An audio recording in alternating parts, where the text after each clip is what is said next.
Class 11th. So, today we are going to do one more important topic, that is letter writing.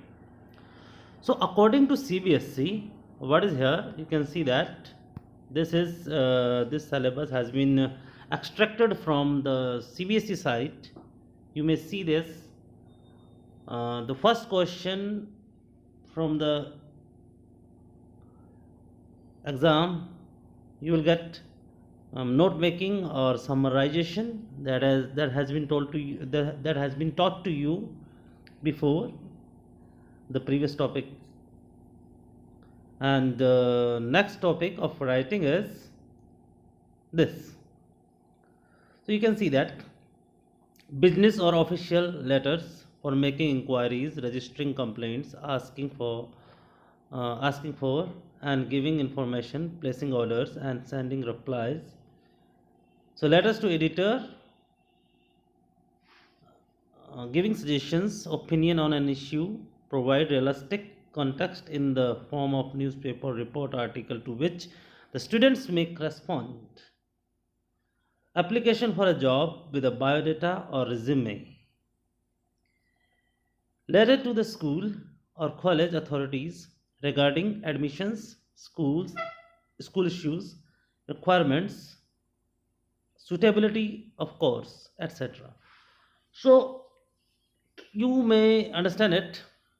We are going to touch any two topic just before this pre board or half yearly, or you may say that revision test. So very soon school is going to organize some tests for you. So you need to be ready with any two of these topics. There are four topics, so any two of the topics must be ready just before ending of this month, so that in January you won't find any problem for revising or doing your exam paper. So we can understand it in this way. A part is business or official letters, and B part is letters to the editor. C part is application for a job, and D part is letter to the school college authorities. Okay. uh, so any three topics we must know, because these will come in some options. So it can be like business letter and letter to editor, or application for a job or letter. So we can relax one topic, so you must be ready with three topics. एक topic इसमें से हम थोड़ा सा relax हो सकते हैं, लेकिन होना नहीं हमें, हम कोशिश कर सकते हैं, लेकिन तीन टॉपिक इसमें होना बहुत ही ज़रूरी है, क्योंकि ये और में आते हैं क्वेश्चन. सो कौन सा किस और में आएगा, this is difficult to know. So please तीन टॉपिक इसमें से आपके होने चाहिए. So today what the topic we are going to touch is letter writing. So what is here? So the part 1 is format of formal letter. So what can be a format of the letter? So here we are going to talk about the letters to the editor, mayor किसको बोलते हैं, जो नगर परिषद और ये जो होते हैं ना, इनके अध्यक्ष को बोलते हैं मेयर, इनके चेयरपर्सन को बोलते हैं चेयरमैन कहते हैं, पुलिस ऑफिसर एट्सेट्रा. पुलिस अलग लिखा है, ऑफिसर, पुलिस को भी अलग लेटर लिखते हैं, officers of different offices, different government और private offices. So the first thing we need to remember is sender's address, house number, sector, city. These three things must be mentioned there: house number, sector and city. Then after, date, and date must be written in clear everything. 17 October 2014, like this, 17 October 2020, or 17 January 2020. So here you need to remember one thing, that the address possibly will be given in the exam paper, but if it is not given, you will have to write according to your wisdom. Okay, according to your wisdom means a city will be given there, and you need to make some house number sector imaginary. आपको imagine करके बना देना है इसका आगे। So then उसके बाद बात आती है डेट की। डेट में क्या करना है, आपने पूरा का पूरा डेट लिखनी है। ऐसा नहीं है कि थोड़ा थोड़ा बहुत लिख के छोड़ दी जाए, ऐसा नहीं करना, आपने पूरा का पूरा ही लिखना है। और दूसरी बात अगर हम बात करें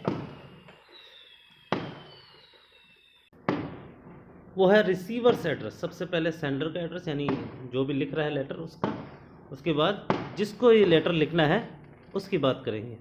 तो रिसीवर्स एड्रेस उसमें भी क्या लिखेंगे, जैसे कि यहाँ पे एक एग्जांपल दे रखा है, the editor, name of newspaper and city.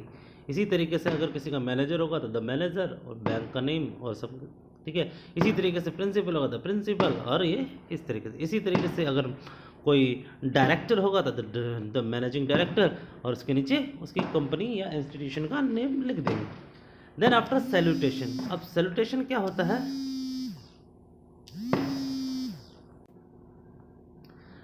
Then turn comes of salutation. Salutation क्या होता है, हम किस तरह से dear sir, respected madam, this type of words are used. So यहाँ लिखो, यहाँ देखो नोट लिखा हुआ है, if not sure about the gender always write sir.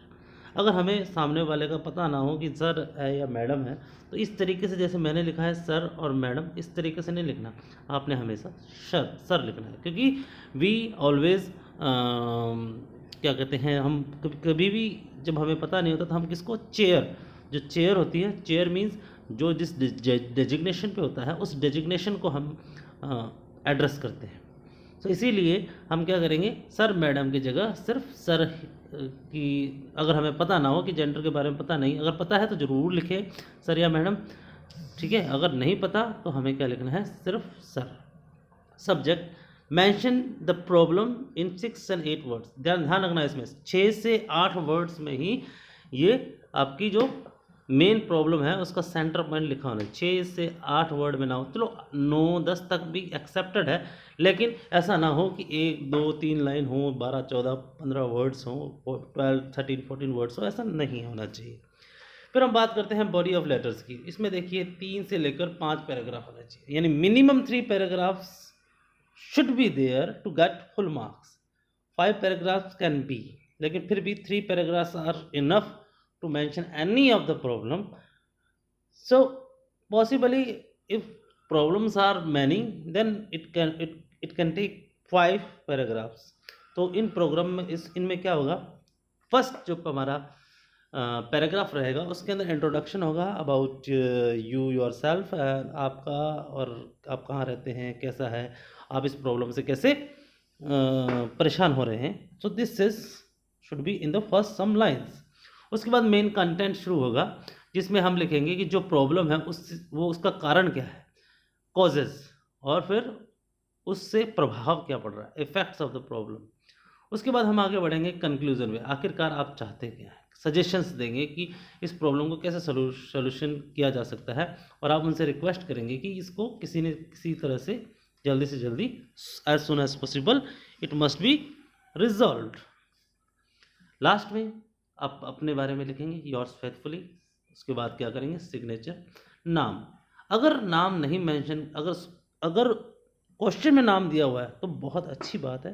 अगर क्वेश्चन में नाम नहीं दिया हुआ है तो क्या लिखा हुआ है, when not mention in the question always right XYZ और ABC।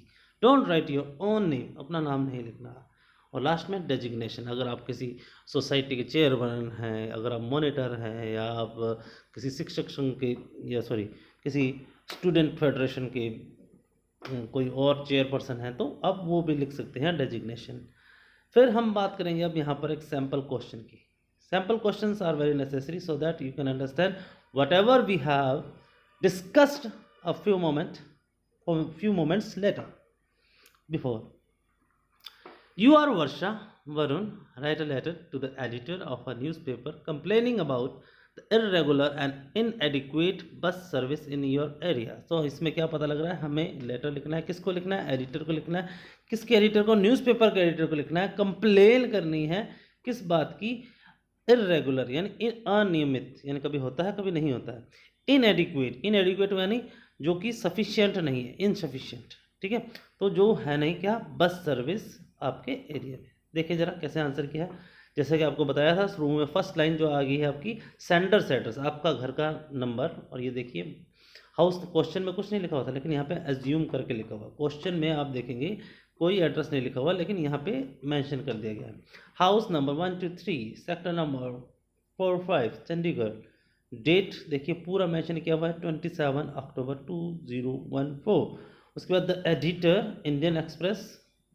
एडिटर में ई कैपिटल है, ध्यान रखना, बहुत गलतियाँ होती हैं ऐसी। और इंडियन एक्सप्रेस, इंडियन एक्सप्रेस में आई कैपिटल ई कैपिटल, ये न्यूज़पेपर का नाम है। चंडीगढ़ में सी कैपिटल क्योंकि ये किसी जगह का नाम है। Okay, and sir, respected sir भी लिख सकते थे, डियर सर लिखने की जरूरत नहीं है, रेस्पेक्टेड इज गुड। लेकिन सिर्फ सर लिख देंगे तो आप इस हेयर फेयर में नहीं रहेंगे कि डियर लिख दिया। लेकिन डियर और रेस्पेक्टेड में थोड़ा सा आपको you will have to be a little cautious. So subject क्या लिखा हुआ है यहाँ पर, इरेगुलर एंड इनएडिक्वेट बस सर्विस, 1 2 3 4 5। तो ये 5 वर्ड्स में हो गया है। It must not be more than 10 words. वैसे तो 8 वर्ड्स का ही प्रिस्क्राइब्ड है लेकिन 9 10 चल जाता है थोड़ा थोड़ा। आगे लिखा हुआ है फर्स्ट पैराग्राफ, यानी 3 पैराग्राफ्स में अपनी प्रॉब्लम को डिस्कस करना है। पहला पैराग्राफ होगा आपका इंट्रोडक्शन और आपकी प्रॉब्लम का introduction. I am Varsha Varun, a resident of sector 45 Chandigarh. Through the column of your esteemed daily, I wish to draw attention of the transport authorities towards the hardships that the residents of Sector 45 have been experiencing on the account of the inadequate bus service। पहले पहले बता दिया है कि मैं कौन हूँ, यानी वरुण नाम बता दिया, कहाँ का है, एड्रेस बता दिया। उसके बाद आप क्या चाहते हैं, आप ये चाहते हैं कि आपके कॉलम से इस प्रॉब्लम को हम सामने लेके जा सकें। किसके सामने लेके जाना है, ट्रांसपोर्ट अथॉरिटी के सामने। किस बारे में, हार्डशिप, जो परेशानी हो रही है, किसको हो रही है, रेजिडेंट को। रेजिडेंट कहाँ के, 45 सेक्टर 45 के। ओके, क्या क्या प्रॉब्लम हो रही है, इनएडिक्वेट बस सर्विस की। उसके बाद नेक्स्ट पैराग्राफ क्या कहता है, every morning a large number of people take bus at the main stop of this area to reach their workplace. Besides, there are a large number of students who travel on buses to reach their respective schools and colleges, but the existing bus service is far from meeting the requirements of the public। कहने का मतलब बताया है कि वहाँ से कौन कौन से लोग प्रभावित होते हैं। स्टूडेंट्स प्रभावित होते हैं, लोग जो रोज़ाना काम पे जाते हैं वो प्रभावित होते हैं, और इससे बहुत ही ज़्यादा, यानी जितनी बसें हैं वहाँ पर वो उस रिक्वायरमेंट को मीट नहीं करती, मतलब उस रिक्वायरमेंट को पूरा नहीं करती। नेक्स्ट पैराग्राफ क्या कहता है, third one, the most of the buses that touch this spot are packed with passengers from other areas by the time they reach sector 45 bus stop, so they can accommodate very few passengers at the stop. यानी पहले से ही क्या आती हैं, बस वो भरी हुई आती हैं, तो ये भी एक प्रॉब्लम है। और जब भरी हुई बस आएंगी तो उसमें आप कहाँ बैठोगे, तो ये प्रॉब्लम रहती है। नेक्स्ट द लास्ट पैराग्राफ जहाँ कंक्लूड करने हैं, देखेंगे जरा, the situation is worse at peak hours when most of the buses do not even stop here, and as a result people reach late at their designated places. The authorities are requested to introduce new bus services to start from this area as it would be use help for the public। तो यहाँ पे लिखा हुआ है कि इससे situation में कितना फ़र्क पड़ रहा है, यानी इस परिस्थितियाँ बहुत ज़्यादा ख़राब होती जा रही हैं, बहुत ज़्यादा प्रॉब्लम्स फेस हो रही हैं। किनको, जो वहाँ के रेजिडेंट हैं। तो वो क्या चाहते हैं कि इससे क्या होगा, एक बहुत बड़ी हेल्प मिलेगी अथॉरिटीज़ को, ये बात पता लगे तो। I hope you will, last line लिखी है एंडिंग, जिसको फिनिशिंग बोलते हैं। So I hope you will publish my letter in your esteemed newspaper and bring this serious problem to the authorities' attention। तो क्या करेंगे, जो भी अथॉरिटीज़ है, ट्रांसपोर्ट अथॉरिटीज़ हैं, उनके कानों में ये बात पहुंचेगी वो जब ये न्यूज़पेपर पढ़ेंगे। Thanking you, your faithfully. Signature करने हैं आपने, वर्षा वरुण, अगर नाम लिखा हुआ तो ठीक है, नहीं तो आप कुछ भी मतलब कि कुछ और नाम एज्यूम करके लिख सकते हैं, लेकिन आपको अपना नाम नहीं लिखना है यहाँ पर। और लास्ट में लिखना है concern citizen. So this is all. This is one example. Some more example will do tomorrow. So thank you very much.